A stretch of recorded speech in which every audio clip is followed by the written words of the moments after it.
4500 அரசு பள்ளியில் தலைமை ஆசிரியர்கள் இல்லாததால் கல்வித்தரம் பாதிக்கப்பட்டுள்ளதாக பாமக நிறுவன தலைவர் ராமதாஸ் தெரிவித்துள்ளதை நாம் அண்மை செய்தியாக பார்த்துக் கொண்டிருக்கின்றோம். கூடுதல் விவரம் செய்த ராஜேஷ் வழங்க கேட்கலாம். ராஜேஷ், தற்பொழுது பாமக நிறுவன தலைவர் ராமதாஸின் அறிக்கை குறித்தான கூடுதல் விவரங்களை பதிவு செய்யலாம்.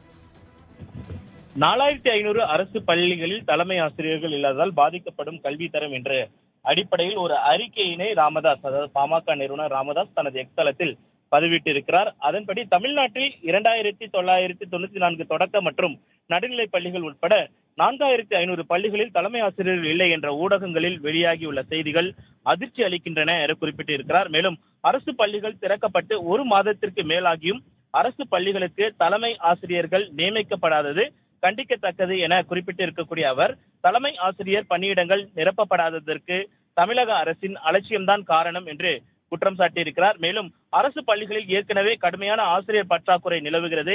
இந்த நிலையில் தலைமை ஆசிரியர் பணியிடங்கள் நிரப்பப்படாததால் இருக்கும் குறைந்த எண்ணிக்கையிலான ஆசிரியர்களையும் நிர்வாக பணிக்கு அனுப்ப வேண்டியிருப்பதால் அரசு பள்ளிகளில் கற்பித்தல் பணிகள் கடுமையாக பாதிக்கப்பட்டுள்ளது என அவர் குறிப்பிட்டுள்ளார். மேலும் அரசு பள்ளிகளின் கல்வி தரத்தை உயர்த்தப் போவதாக கூறி ஆட்சிக்கு வந்த திமுக ஆசிரியர் பணியிடங்களை நிரப்பாமல் கல்வி தரத்தை மேலும் சீரழித்து வருகிறது. இந்த நிலையை மாற்றி காலியாக உள்ள அனைத்து தலைமை ஆசிரியர் பணியிடங்களையும் உடனடியாக நிரப்ப தமிழக அரசு நடவடிக்கை எடுக்க வேண்டும் என்று அவர் தனது எக்ஸ் தளத்தின் வாயிலாக தமிழக முதலமைச்சருக்கு ஒரு கோரிக்கையினை விடுத்திருக்கிறார்.